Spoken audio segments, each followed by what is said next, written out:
German still in range, gets the Q slow, and they are going to get another kill over to Vasily.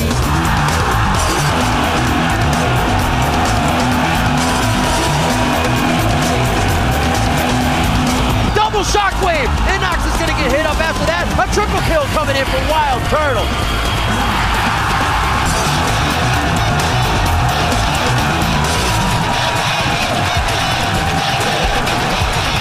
He gets popped up. He can't even get to the back line. He goes down even with his armor build. 44-22 on the clock. Cloud9 takes down Dignitas.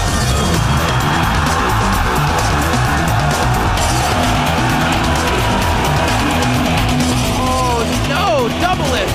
Soloed out by Copier, putting down the authority.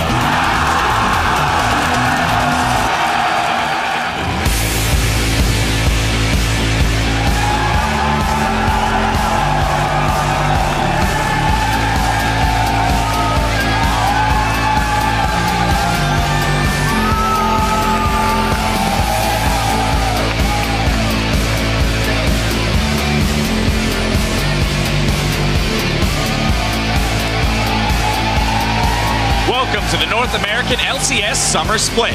We have another action-packed lineup of games coming your way from our studios here in Los Angeles, California.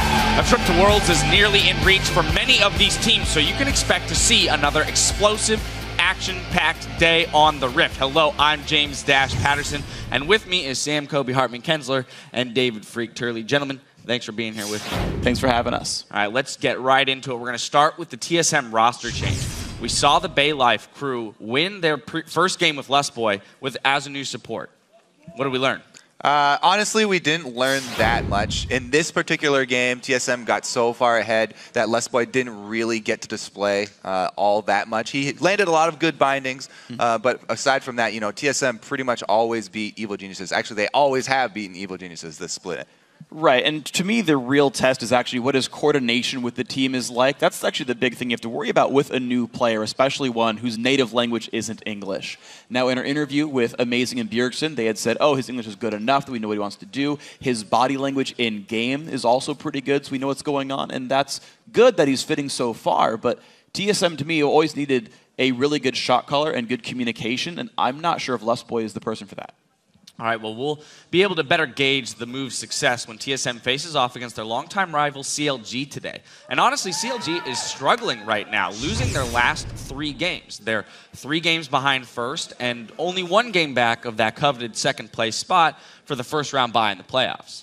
Yeah, but CLG have been having this really bad downward streak recently, and it's kind of troublesome because last split they had kind of a hit-and-miss split, but it was because they had new subs coming in. You know, they still feel like they were training up in the end, and it was okay. It was going to be fine. But they pull in this, what they believe to be an all-star top laner in Seraph, right? Dexter's been in the lineup the entire time, and suddenly they've got all these elements they think are going to work, and it's not clicking right now for them. And suddenly I feel like their morale's a little bit down, and they've got to find some way to turn it back around really fast. Yeah, I don't think anyone will argue with you. After yesterday, they definitely had a really bad game. Dexter constantly under attack in his own jungle. Even the bottom lane, Aframu and Double Lift going down again to Curse's bottom lane, straight up 2 versus 2. And it might go back to that communication that you already talked about for TSM. Same thing for CLG. They might need to work on it as well. All right, let's switch our attention now to Team Curse. They're inching closer to securing a playoff spot, and they're walking around with a lot of swagger. Now, is this a team that believes they can beat anybody? Absolutely it is. You've heard it special right here on this desk. I think in actually this seat, literally. They are a team that has come so close to winning a bunch of games at the beginning of the split. They've actually come in winning some games finally now. You've heard Special say their bot lane should be feared, and hey, they beat up Rush Hour yesterday. They beat Rush Hour 3 weeks ago as well. This is a team where if they went to Worlds, I would not be surprised. The thing is, that's the key right there. They did this before. This isn't anything new for Curse. Their bottom lane, they already beat Rush Hour before, and we've always heard, yes, Curse are great in scrims. Yes, they win all these games, and they're always very confident. However, we're getting closer to playoffs, and something that's always been a really big problem for Curse is stress under really, really high-priority games. So. Yeah. As these games get more and more important, that's what I'm really watching for Curse. How do they actually handle the stress of playoff games when they're already, having problems with regular season games? And that's kind of the curse of Curse, is they're forever 4th, and unfortunately 4th puts you right outside of Worlds. So the question is it going to be 4th place in NA Regional or 4th place at Worlds? Well, It's the most competitive split we've had so far, so we'll see if they can even get to that 4th place spot, right? Sitting in 6th right now. Well, we're going to head over to Twitter, but we've got something new up our sleeves today. All right, we're going to ask you and let you be the interviewer. If you could ask any NALCS pro a question, who would it be and what would you ask? Send your queries to us at LOL Esports and use the hashtag LCS so we can read our favorites later on in the broadcast. Now, to help us break down yesterday's action, we brought visual aids, courtesy of the hashtag LCS Big Plays. Our first comes from Complexity versus LMQ. At Thy Kaiser writes, Ackerman is a god, blind ulting Robert. Let's take a look. He knows what happened to double lift. Ackerman just throws behind. I've seen this before. Ackerman doesn't want to give up either.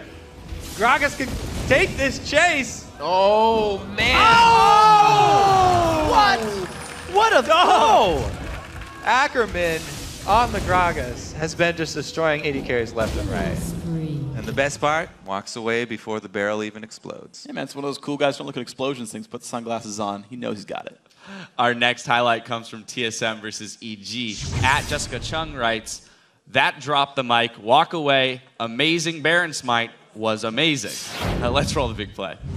If he was able to actually secure it, probably still wouldn't be worth it.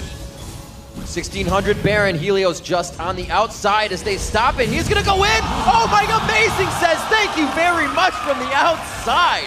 Helios goes for it, Amazing just takes it. And Amazing just was like, Smite, whatever, drop the mic, walk away, team gets Baron. And you look at that cam, Amazing is so calm the whole time too. He's just sitting out there outside of Baron, waiting for Helios to even try and help. Yeah, you just walk up, press D. Smites are easy. Smite should not be on D. No, by the should way. never be on D. What are you talking about? F is for flash. Smite goes on F. That's right. All right, to all you new summoners out there. Well, we want you to send us your favorite moments from today's games by tweeting at LOL Esports and use the hashtag LCS Big Plays. But for now, we're going to take a look at how the teams are lined up. In first, it's LMQ, followed by Cloud9 and TSM tied for second. CLG slides down to 4th, and Dignitas is 1 game back in 5th.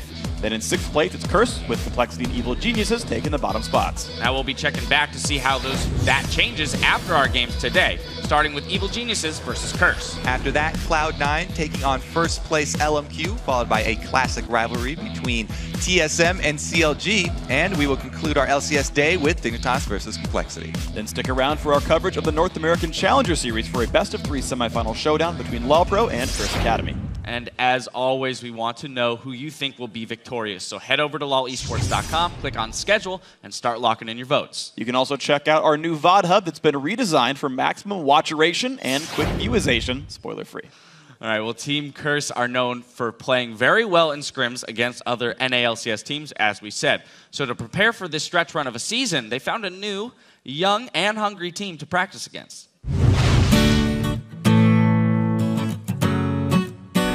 Today we're going to the Boys and Girls Club, and we're just going to basically be meeting a bunch of kids that play League and follow the LCS.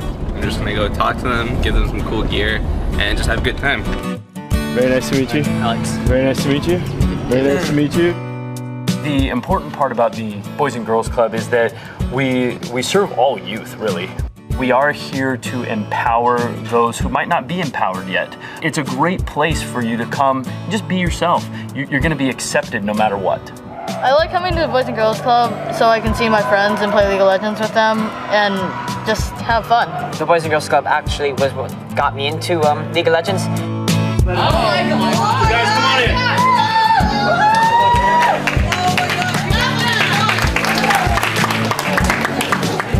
They keep track of their stats each week. It helps them with their math skills. And it also keeps track of how well they're doing.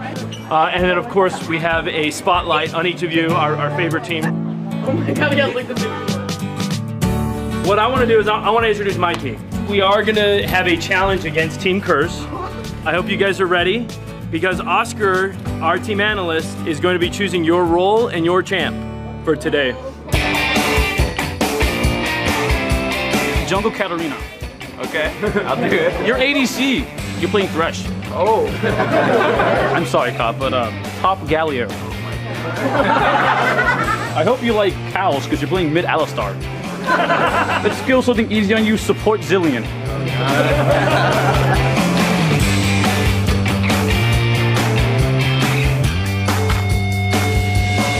Oh a hook coming in from I Will Dominate. He misses the play. He goes for the auto attack. The wheel comes out from Caitlyn. Where they going? They're killing me now. He's trash talking you. We had been practicing to play them, and it was really fun finally getting to play them. I killed I Will Dominate. It felt pretty good. To get these kills on professional players, these guys that they look up to beat them in those instances was amazing. This might just be the ending. It was like a long, drawn-out 40-minute struggle, but we eventually barely squeaked out the win. It started out with League, which is sort of our territory, and then it went over to basketball. Who are our two best basketball players? Paul, come on in here.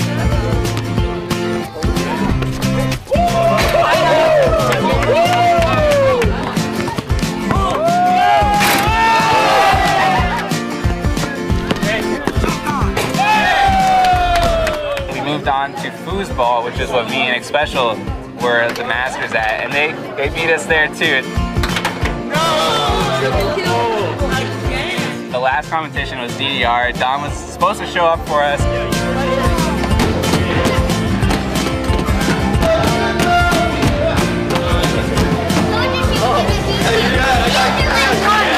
So I played against an 8-year-old girl and I just got completely destroyed. Because we beat you in basketball, we want you to always remember it.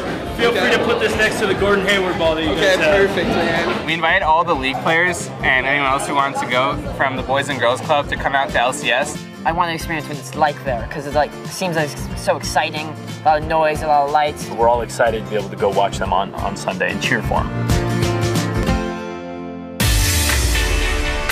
Who's ready for the LCS?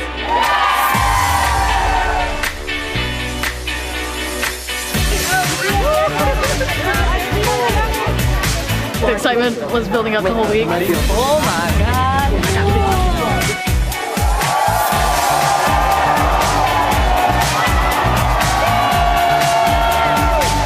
Thanks, man. You're the best. You're the best, man. Nice meeting you.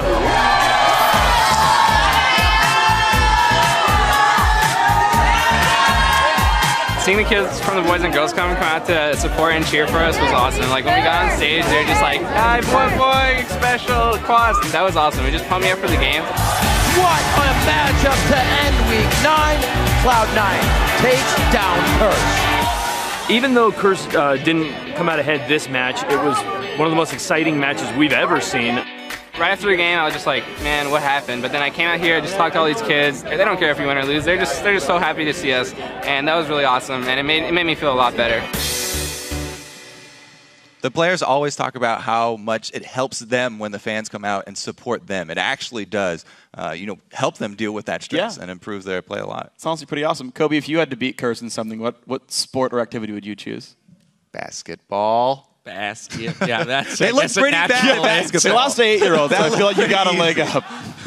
Now the question I have after that is whether or not we'll see them pull out the Jungle Cat Arena today. I think it's a really high likelihood they'll pull a TSM and lane swap everybody. There you go. That sounds really awesome. Really high likelihood. You can quote Freak on that. Hey, they brought in the mid-80 carry. Everyone already should definitely take note. Take note. All right, we're going to take a quick break while Evil Geniuses and Curse load in for our first match of the day. The summer split action continues in just a few short minutes.